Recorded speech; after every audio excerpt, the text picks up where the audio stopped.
क्षीणवृत्तेर अभिजातस्य इव मणेः ग्रहीतृग्रहणग्राह्येषु तस्थतन्तद अंजनता समापत्तिः।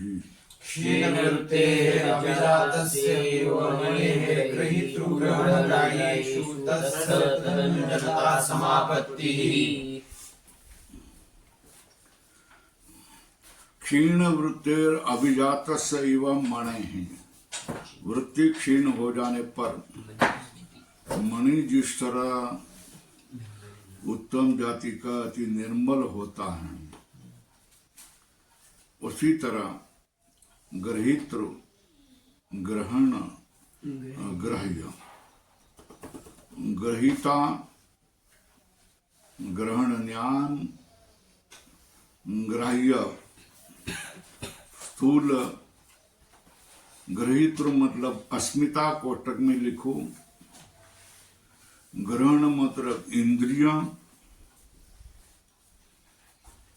ग्राह्य मतलब स्थूल भूतादि विषय, ये लिख लो। तत्त अंजनता समापत्ति ही क्या? तत्स्थतदञ्जनता समापत्तिः। तस्थ मतलब एकाग्र स्थितम, उस विषय से एकाग्र स्थितम। तद अंजना को लिखो तत्स्वरूप प्राप्ति, उस विषय में एकाग्र होकर उस विषयाकार हो जाना, ऐसी क्या होती है? समापत्ति होते हैं। ये समाधि लग जाती है।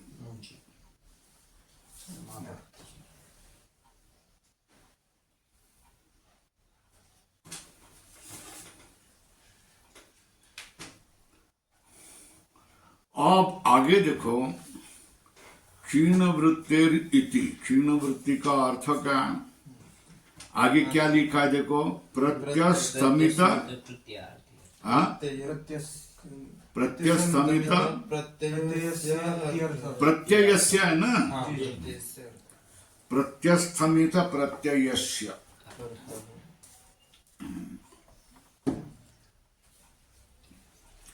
प्रत्यस्तमित प्रत्ययस्य इत्यर्थ। क्षीण वृत्ति का अर्थ क्या है? सारे प्रत्यय, सारे ज्ञान, सारे वृत्ति ज्ञान, ये क्या हो गया? क्षीण बन के, अत्यंत नगण्य बन के, ऐसी अवस्था। प्रत्यस्तमित प्रत्ययस्य मतलब क्षीण वृत्ति है। क्षीण वृत्ति के बराबर अर्थ लिखो। क्षीण वृत्ति का अर्थ क्या है? स्तमित प्रत्ययस्य, यह अर्थ है।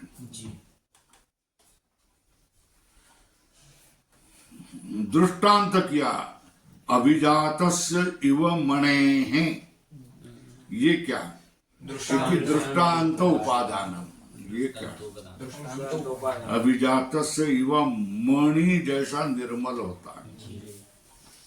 अभिजात मतलब उत्तम जाति का मणि जैसा निर्मल होता है, पारदर्शक होता है, वैसा। अभिजातस्य इव मणेः, उद्धरण चिन्ह में लिखो, अभिजातस्य इव मणेः, ये क्या है? दृष्टांत उपादान, ये क्या है? दृष्टांत उपादान। अभिजातस्य इव मणेर, ये क्या है? दृष्टांत का ग्रहण, दृष्टांत उपादान। यति यथा स्फटिक उपाश्रय भेदात तद्रूप उपरक्त उपाश्रय रूपाकारेण निर्भासते। स्फटिक का अर्थ है, लिखो, उपाश्रय का अर्थ है उपाधि, कोटक में लिखो जवाकुसुम, मतलब जासवंदी। यथा स्फटिक उपाश्रय भेदात, जवा कुसुम का फूल रखा तो वो स्फटिक लाल दिखाई देता, नीली मखमल का कपड़ा रखा पास में तो वो नीला दिखाई देता, कनेर का फूल रखा तो वो पीला दिखाई देता, लाल कपड़ा पास में रखा तो वो लाल कपड़ा, तो क्या हो गया? स्फटिक उपाश्रय भेदात, उपाश्रय का अर्थ क्या लिखा? उपाधि, कोटक में जवा कुसुम इत्यादि, भेदात तत्त रूप उपरक्त, उस रूप से रंग कर, उपाश्रय मतलब उपाधि के रूप के आकार से निर्भासते, है ना? निर्भासते तथा ग्राह्यालंबनो, ग्राह्य आलंबना उपरक्तम चित्तम ग्राह्य समापन्नम ग्राह्य स्वरूपाकारेण निर्भासते। कैसा? अभिजात से युव मणे हैं, क्या ये दृष्टांत? उसी तरह बाह्य आलंबना उपरक्तम चित्तम, बाह्य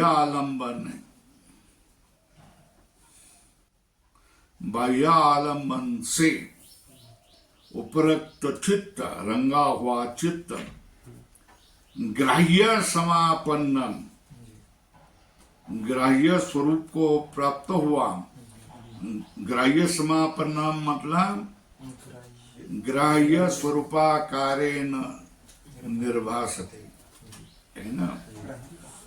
ग्राह्य को आश्रय करने वाला, ग्राह्य से रंगा हुआ चित्र, ग्राह्य समापन्न, ग्राह्य आकार को प्राप्त हुआ, ग्राह्य स्वरूपाकारेण निर्भासते।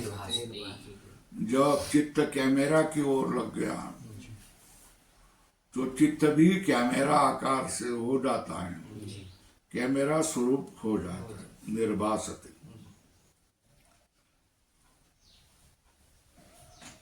स्थूल रूप, स्थूल ग्राह्य को, स्थूल विषय को आलंबन करने वाला चित्त, स्थूल रूप ग्राह्य स्वरूप आकार से निर्भासते। भूत सूक्ष्म उपरक्तम,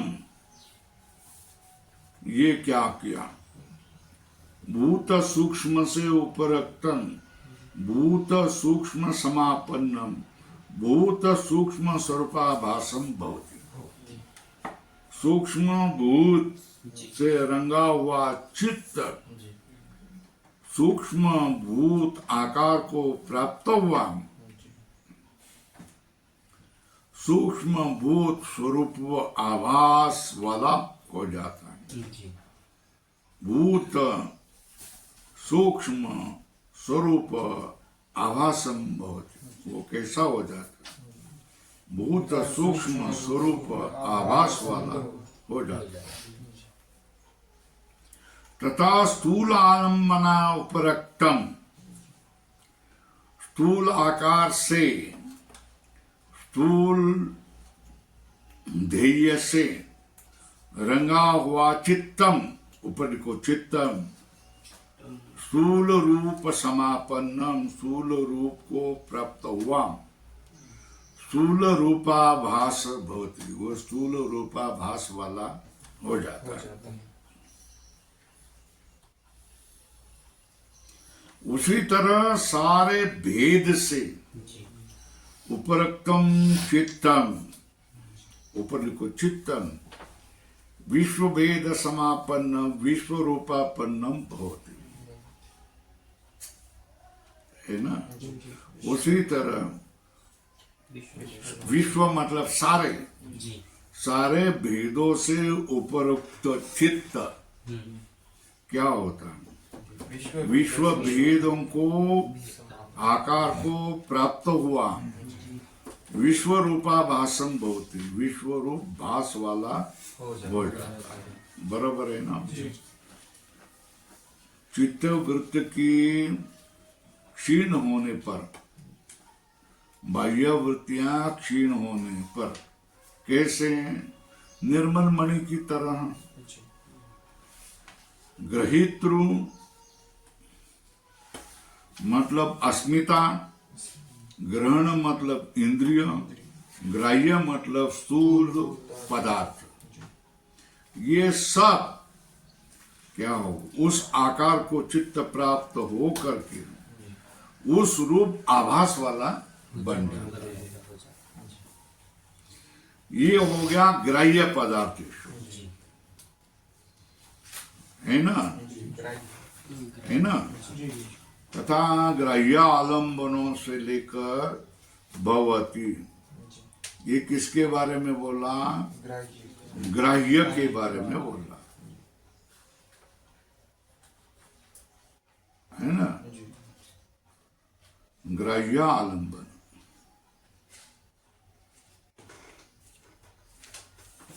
देखा?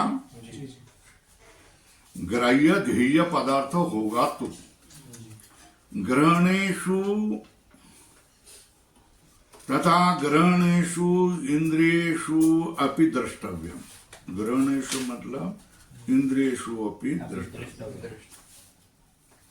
वही ग्रहण ध्येय से रंगा हुआ चित्त ग्रहण आकार को प्राप्त ग्रहण स्वरूप आकारेण निर्भासते।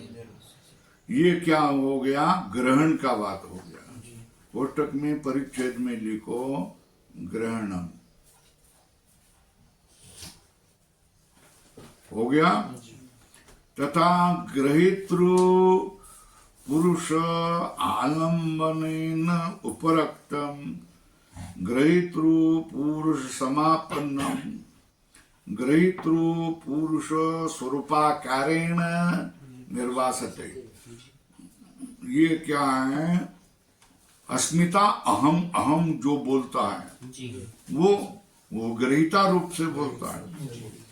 यहां लिखो ग्रहितृ, कोष्टक में लिखो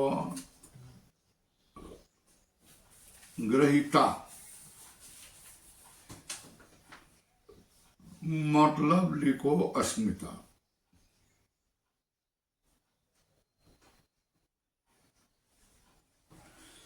दोनों तीनों ऊपर क्या बोले? ग्राह्य आलम्बन, फिर ग्रहण आलम्बन तथा ग्रहणेषु। ग्रहणेषु का अर्थ क्या है? कोष्टक में इंद्रियेषु द्रष्टव्यम, मतलब किसी इंद्रिय को ध्येय मानकर उससे उपरक्त चित्त उस आकार को प्राप्त होकर के उस इंद्रिय स्वरूप आकार से क्या होता है? निर्वास उसका होता है। उसी तरह ग्रहित पुरुष आलम्बना उपरक्तम, ग्रहित पुरुष के आलम्बन से उपरक्तम चित्तम, ऊपर लिखो ग्रहितृ पुरुष समापन्नम, जो ग्रहिता पुरुष है उस ग्रहिता पुरुष को आकार को प्राप्त करके ग्रहितृ पुरुष स्वरूपाकार है। ग्रहिता पुरुष के स्वरूप आकार से क्या होता है? निर्भास, भासने लगता है। चित्त के बदली ग्रहिता जैसा भासने लगता है। तथा मुक्त पुरुष आलम्बना उपरक्तम, मुक्त पुरुष समापन्न मुक्त पुरुष स्वरूपाकारेण निर्भासते, है ना? क्या?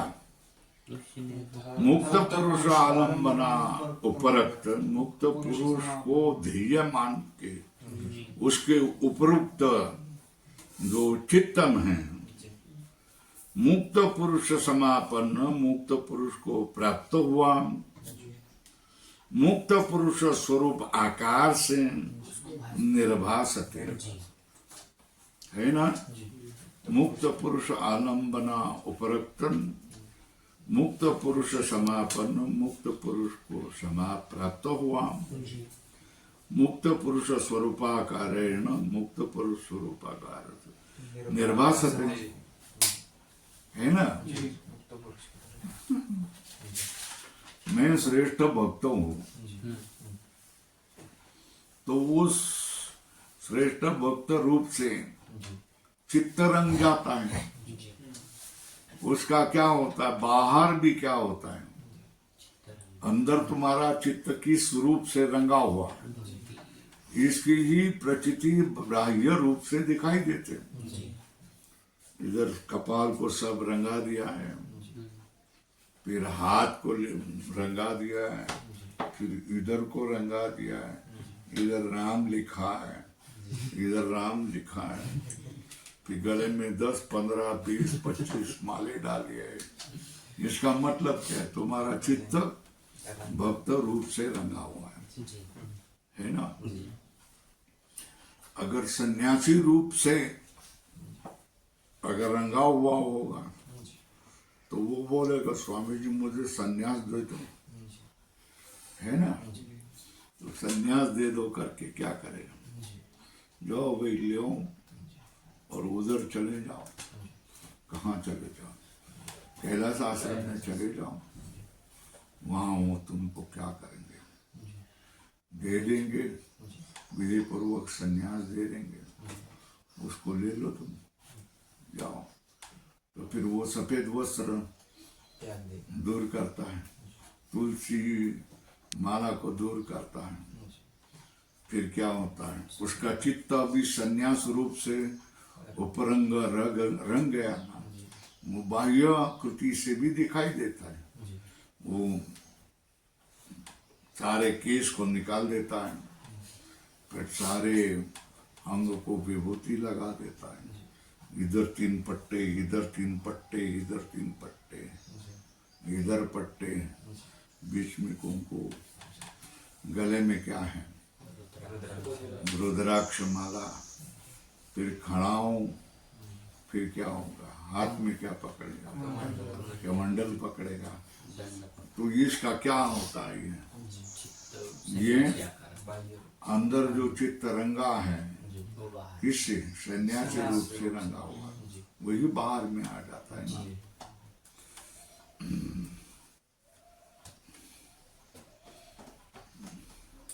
धरता पर्यावरे ना काय ते अंतरीचे धावे बाहेरी धरता पर्यावरे, अंदर जो है बाहर कृति में भी आ जाता है, बराबर है ना। तो यही बता दिया क्या, ग्रहितृ पुरुष आलम्बन उपरोक्तम ग्रहितृ पुरुष समापन्नम ग्रहितृ पुरुष स्वरूपाकारेण निर्वासते। कौन, चित्त। ग्राह्य को समाल आलम्बन किया तो ग्राह्य पुरुष को, ग्राह्य आलम्बन को, विषय को प्राप्त होता है, वह ग्राह्य स्वरूप से भासने लगता है। ग्रहण मतलब इंद्रियों को उसने आलम्बन किया तो इंद्रिय को आकार को प्राप्त होकर को इंद्रिय स्वरूप को भासने लगता है। फिर अस्मिता मतलब अहम प्रत्यय, इसको उसने आलम्बन किया तो वो इस आकार को प्राप्त होकर के उस रूप वाला वो दिखाई देता है।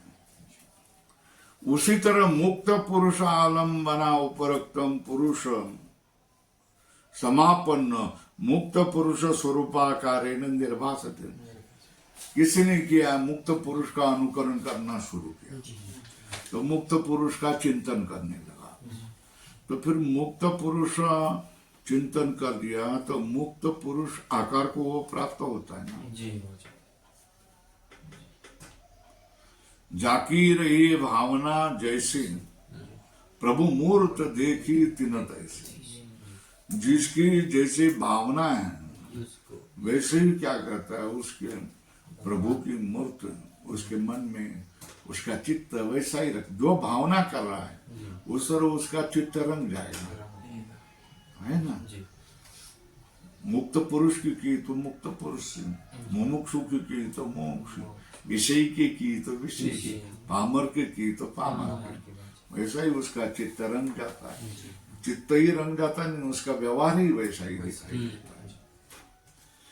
निर्भासते तद एवं अभिजातम अक्षीण कल्पस्य चेतसो गृहीतृग्रहण ग्राह्येषु पुरुषेषु पुरुष इंद्रिय भूतेषु या तस्त तद अंजनता। कोष्टक में तेषु स्थितस्य तदाकारापत्ति, कोष्टक बंद, ये तस्त तद अंजनता का अर्थ क्या? तस्त तद अंजनता, उस आकार में रह करके उस स्वरूप को प्राप्त होना। क्या बराबर है ना? उस आकार में रह करके उस स्वरूप को प्राप्त होना है ना। तस्थ उसमें जाना, तद अंजनता उसके सारे रूप से रंग जाना है ना। देखो भाई, भजन में तुम होगा, सारे अच्छे सुर में गा रहे हो है ना, तो आप भी क्या करते, ठेका करेंगे ना,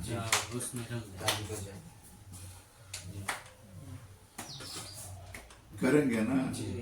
आपको गला नहीं है फिर भी उस आवाज में आवाज लगाने का प्रयत्न करेंगे ना, उसमें जाकर उस स्वरूप का बन जाना। और पावली खेलने लगे तो आप भी कूदेंगे ना, कूदेंगे, पैर इधर उधर उधर उधर उधर करेंगे ना, करेंगे ना। और समझ लो, मजाक करने वाले लोग के टोली में बैठे तो फिर मजाक ही करते रहेंगे।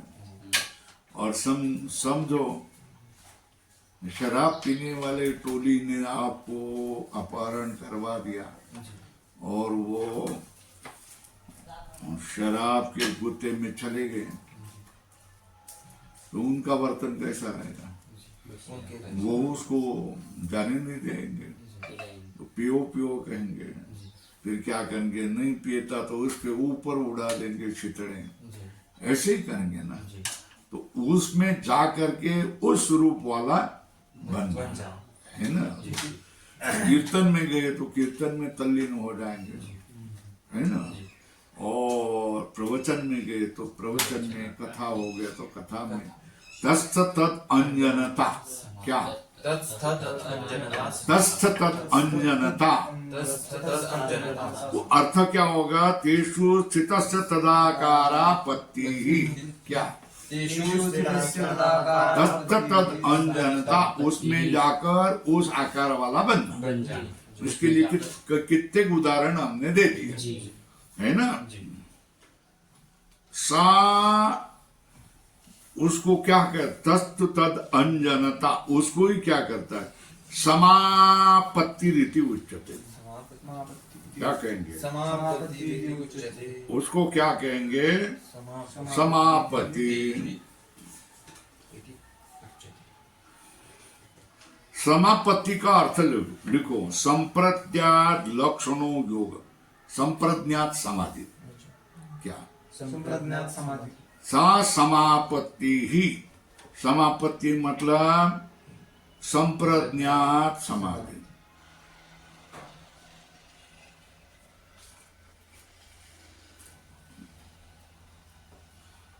क्या संप्रज्ञात समाधि।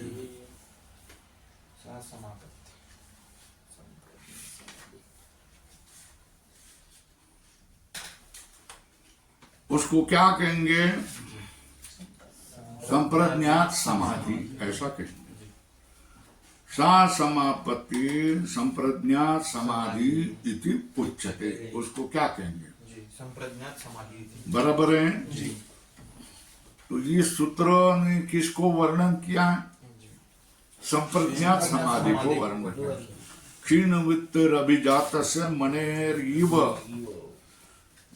इव मनेर ग्रहित्र ग्रहण ग्राह्येषु तस्त तद अंजनता समापत्ति। तो अर्थ क्या हो गया? जो ध्यानादि पूर्व के जो प्रकार हैं उससे निर्मल मणि की तरह चित्त की वृत्तियां क्षीण हो जाने पर क्या हो गया? ग्रहिता अस्मिता में, ग्रहण मतलब इंद्रियों में, ग्राह्य मतलब स्थूल सूक्ष्म विषयों में क्या जो समाधि लग जाती है ना, इसको कहते तस्त तद अंजनता। क्या? तत्संजनता समापत्ति। समापत्ति मतलब संप्रज्ञात समाधि। संप्रज्ञात समाधि लग जाती। यहाँ तक हो गया, हो गया ना? अब नीचे वाला जरा हिंदी वाला पढ़ लेते कि नहीं पढ़ते? जी पढ़ते हैं। पूरा स्पष्ट हो जाएगा, हो जाता है। है ना?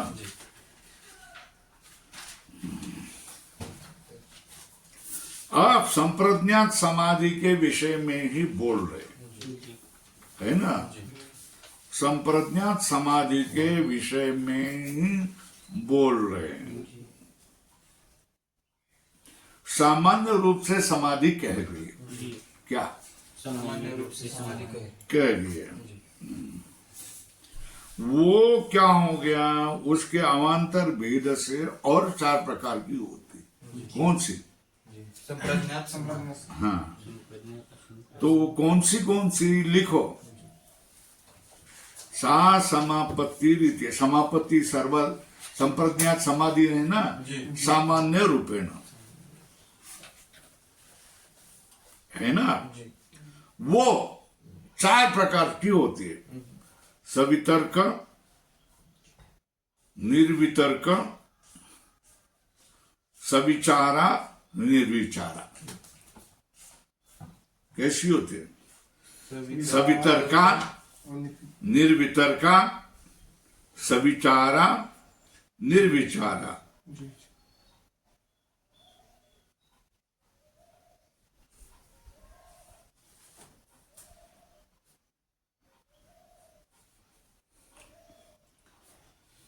क्या होगी? समापत्ति कितनी होगी? सा समापत्ति रीति उच्चते। संप्रज्ञात समाधि ऐसा कहा जाता है, सामान्य रूप से कहते है ना। वो जो समाधि होती है वो कितने? 4 प्रकार की। सवितर्क, निर्वितर्क, सविचार, निर्विचार। इस तरह क्या होती है? 4 प्रकार की समाधि होती है। उसमें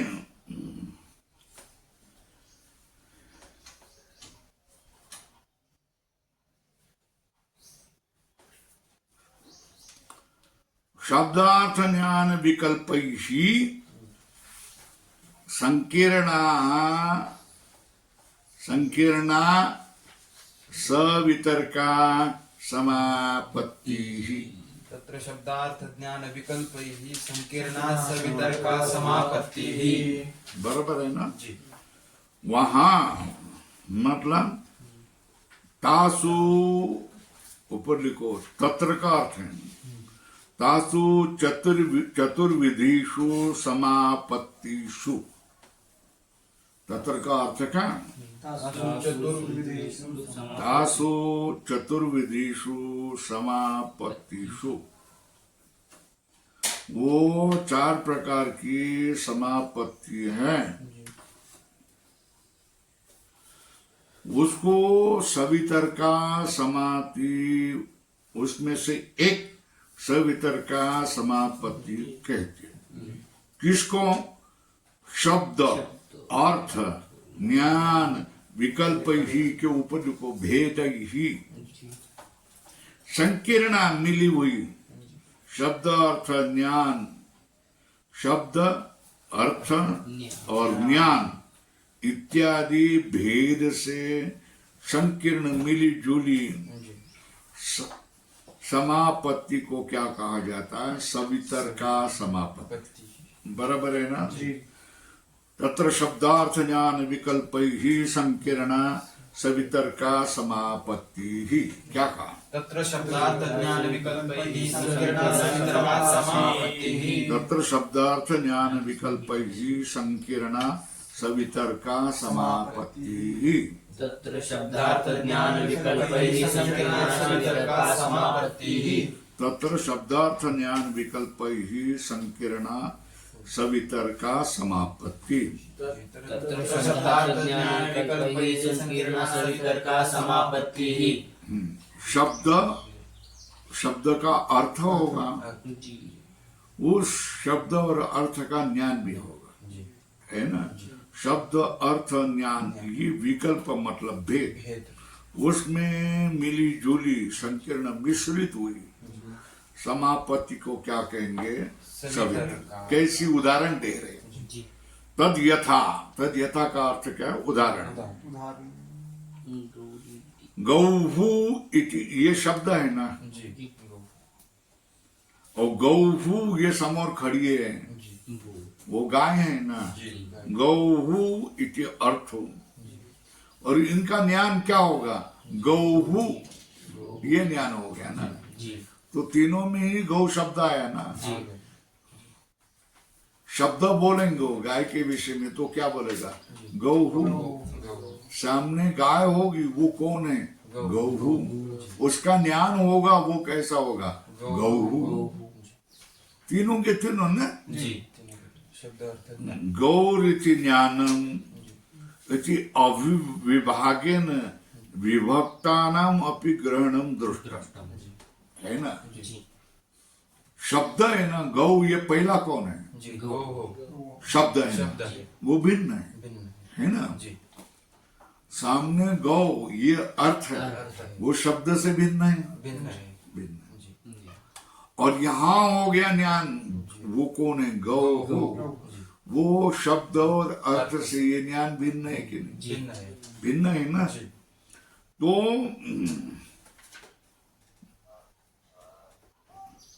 विभक्तानाम अपि अविभागेन ग्रहणम दृष्टम गौहु इति, है ना।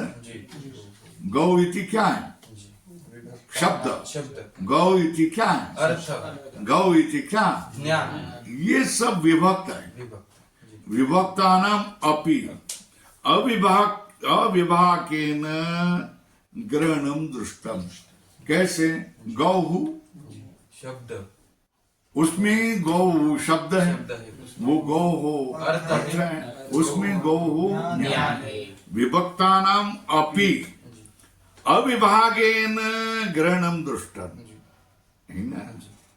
इत्यत्र अविभागेन विभक्तानाम अपि ग्रहणम दृष्टम।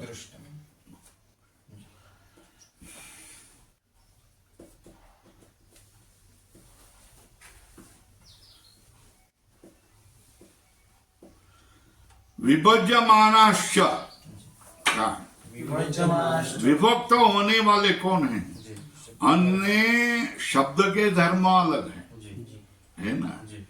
अन्य अर्थ के धर्म अलग हैं, अन्य जो विज्ञान के धर्म अलग है ना। ये बात समझ में आई क्या, अर्थ के धर्म अलग है और ज्ञान के धर्म अलग है, सीधी बात है। तभी तो उसको शब्द कहा जाए। शब्द में क्या रहेगा, शब्दत्व। अर्थ में क्या रहेगा, अर्थत्व। ज्ञान में क्या रहेगा, शब्दत्व भिन्न है, अर्थत्व भिन्न है, ज्ञानत्व भिन्न है। तो विभज्यमानाश्च अन्य शब्द धर्म, अन्य अर्थ धर्म, अन्य विज्ञान धर्म इति एतेषां विभक्त पंथा। ये तीनों का मार्ग अलग है ना। ये तीनों का इति एषां विभक्त पंथा, इनका क्या है, विभक्त मार्ग है, अलग मार्ग।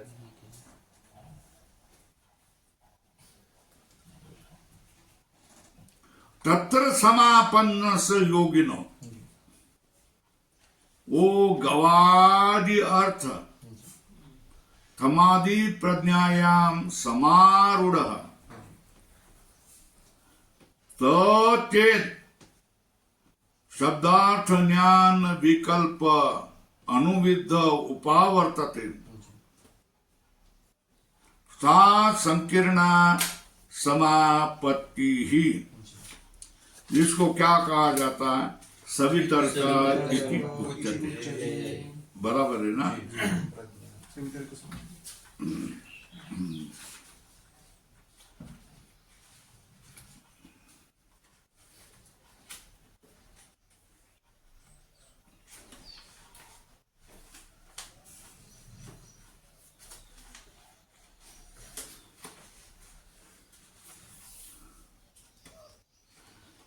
तत्र समापन्य से इति एषां विभक्त पंथा, ये बात हो गया ना।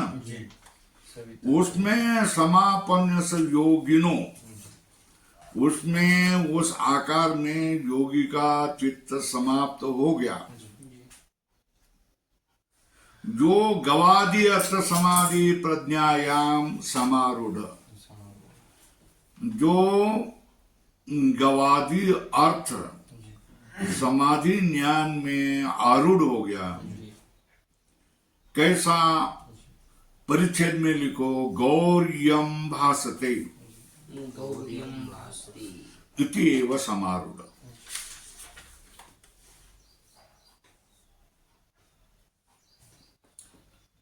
है ना? सचेत शब्दार्थ ज्ञान विकल्प अनुविद्ध, वो अगर गवादि अर्थ समाधि प्रज्ञा में यम गौर इति भासते, इस तरह सचेत शब्द अर्थ ज्ञान विकल्प से विलयीकृत होगा। उसमें शब्द अर्थ ज्ञान विकल्प से अनुविद्ध वो सब विलयीकृत हो गए। उपावर्तते मतलब अभेद भ्रमेण सा संकीर्णा समिति, उसको क्या कहते हैं? उसको क्या कहा जाता है? संकीर्णा समापत्ति। उसको क्या कहा जाता है? सवितर्क। उस समापत्ति को क्या कहा जाता है? सवितर्क समाधि कहा जाता है।